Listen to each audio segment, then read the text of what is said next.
bendera berkibar, langkah kita pasti untuk Indonesia, kemenangan terasa. Latihan perdana timnas Indonesia penuh kejutan. Para pemain abroad tak kenal lelah langsung lahap menu latihan. Ex pemain Jepang beri peringatan untuk samurai Diu jelang jumpa timnas Indonesia. Fix, Erick Thohir konfirmasi Kevin Dix bisa bela timnas Indonesia lawan Jepang. Ramai soal manajer timnas Indonesia bongkar sifat asli Elton Bagot.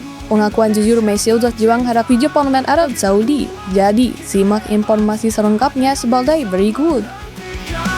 Putih berkibar, kita terus melaju demi bangsa tercinta, kemenangan di dalam.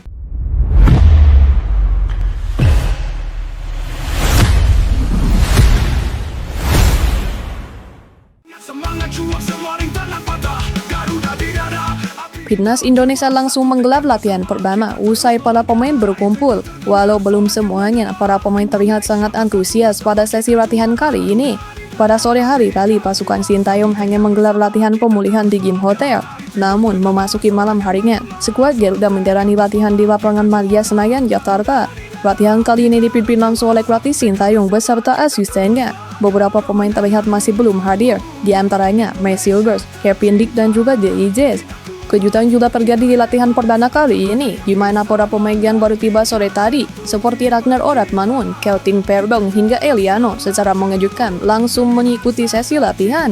Latihan kali ini tentu saja merupakan persiapan Sintayong jelang menghadapi dua laga berat. Sintayong diharapkan mampu meramu strategi terbaik guna mengamankan tiket ke round 4 atau bahkan ke Piala Dunia. Diharapkan para pemain yang tampil di laga melawan Jepang maupun Arab Saudi bisa memberikan dampak positif bagi timnas Indonesia. Di sisi lain, timnas Jepang juga mulai menjalani latihan perdana jelang menghadapi timnas Indonesia. Menaliknya, hanya 6 pemain samurai biru yang ikut latihan di lapangan A Kompleks GBK sore tadi. 6 pemain Jepang yang menjalani latihan perdana mayoritas merupakan pemain yang berkarir di wilayah Jepang alias bukan abroad. Latihan digelar terbuka untuk media, tetapi sekeliling lapangan ditutup oleh kain hitam yang disinyalir untuk mencegah orang dari luar untuk memerhatikan mereka. Tim asuhan Haji Memoriasu memang belum dalam kondisi lengkap H-4 jelang menghadapi timnas Indonesia. Pasalnya, mayoritas pemain mereka merupakan pemain yang berkarir di luar negeri alias abroad, terutama di Eropa. Indonesia perkasa, merah putih di hati, bersama kita juara.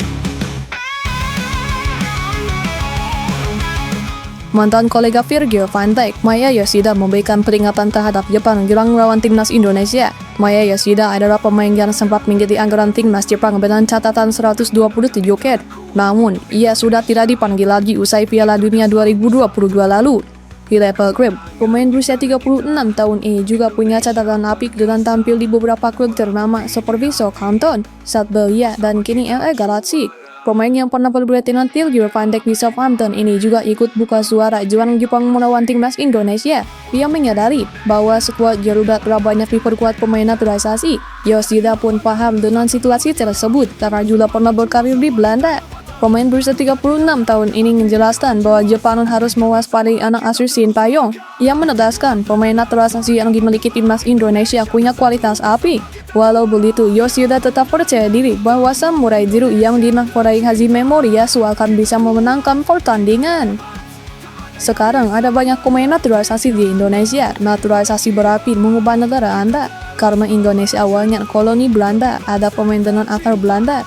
Ketika saya bermain di Belanda, ada cukup banyak pemain Belanda keturunan Indonesia. Kebanyakan dari mereka adalah keturunan Indonesia atau Suriname. Masih ada sisa-sisa dengan beberapa pemain keturunan Indonesia di Belanda, ada beberapa pemain naturalisasi yang cukup bagus.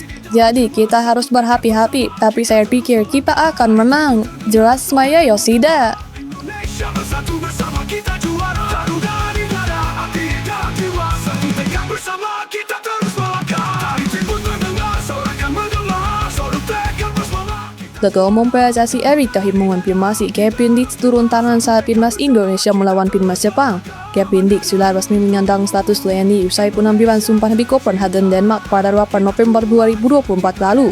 Erick memastikan Kevin Dix bisa turun pada laga melawan Jepang. Hal tersebut tak terlepas dari proses naturalisasi yang berlangsung cepat. Ex-presiden Inter Milan itu berharap kehadiran Kepindic mampu memperkokoh lini pertahanan Indonesia. Apalagi lawan yang dihadapi adalah Jepang yang memiliki peringkat FIFA tertinggi di Asia.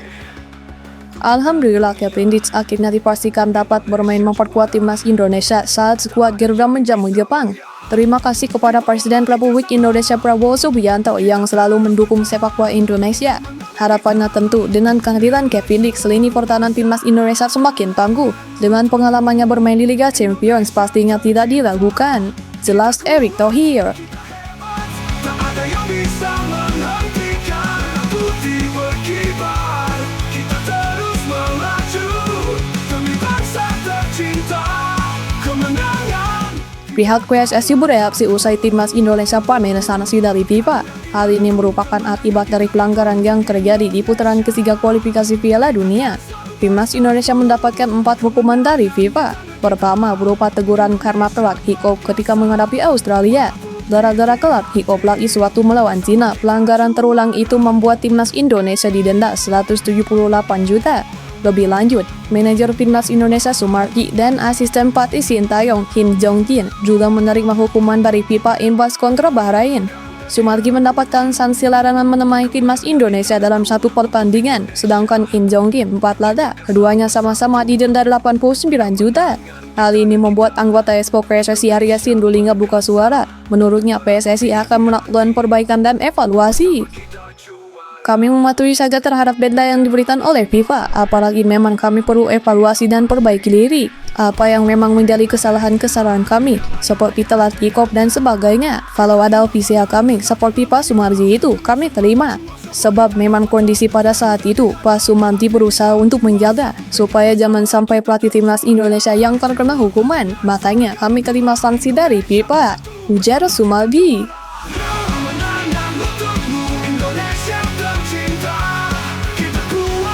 Seperti yang diketahui, setelah cedera dan absen cukup lama, Elkan Bagot akhirnya kembali ke lapangan dan bermain untuk Blackpool FC. Pada laga terbaru, Bagot dimainkan sejak menit awal. Dia kemudian ditarik keluar saat memasuki babak kedua. Bagi Elkan Bagot, meskipun tidak bermain secara penuh, laga ini punya arti yang sangat penting. Sebab, ini adalah kali pertama Bagot bermain sejak mengalami cedera pada Agustus lalu.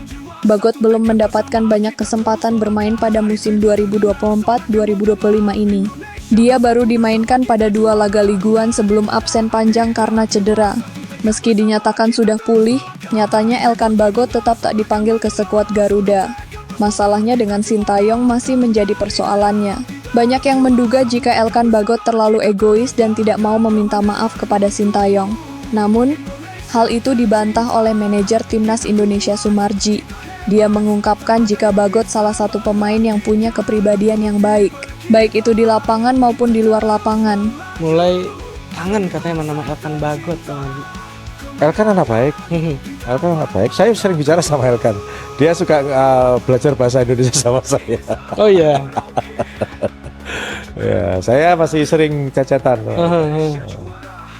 Isinya apa tuh Pak? Ya, cuman tanya kabar, kamu bagaimana. Kayak gitu-gitu aja. Tapi sebenarnya dia masih sangat berhasrat untuk membela timnas Indonesia. Saya udah nggak pernah nanya. Itu kan semua kalau itu kan dipanggil tidak kan tergantung dari pelatih kan. Saya tidak pernah, ya cuman karena saya anggap Elkan anak baik, sering chat gitu, ya udah gitu-gitu aja. Demi bangsa tercinta, kemenangan di depan mataku.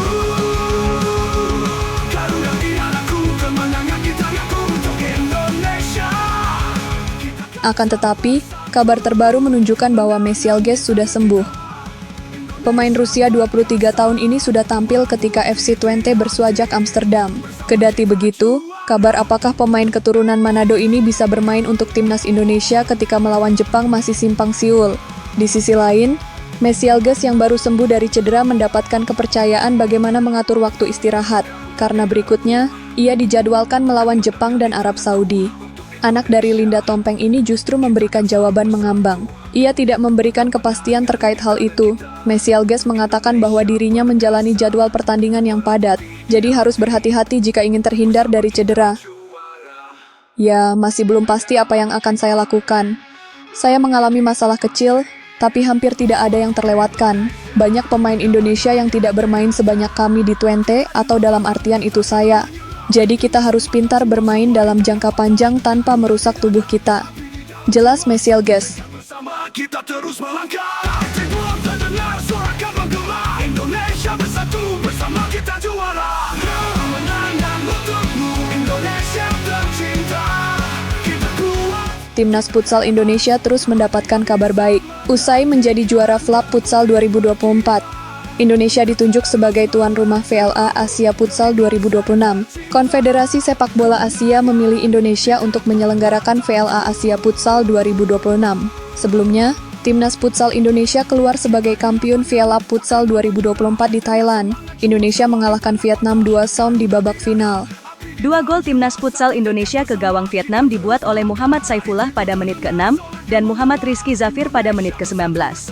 Gelar ini menjadi yang kedua untuk Indonesia. Trofi Piala FLAP Futsal 2024 semakin lengkap untuk Timnas Futsal Indonesia. Pasalnya, Wendy Bryan terpilih sebagai pemain terbaik dalam turnamen tersebut. Latih Timnas Futsal Indonesia Hector Sauto bangga dengan perjuangan para pemainnya. Ini dianggapnya sebagai pembuka jalan untuk membuat futsal kian berkembang. Saya sangat bangga dengan perjuangan seluruh pemain di lapangan. Kami berhasil membawa pulang piala untuk seluruh pencinta futsal Indonesia. Pasti akan memberikan dampak besar untuk perkembangan futsal di masa yang akan datang. Ini baru awal dan harus ditingkatkan. Federasi sudah menunjukkan komitmen perubahan mulai dari Timnas Futsal Indonesia hingga kompetisi, ujar Hector Sauto. Merauke, tunjukkan dunia Indonesia juara. Tak ada yang bisa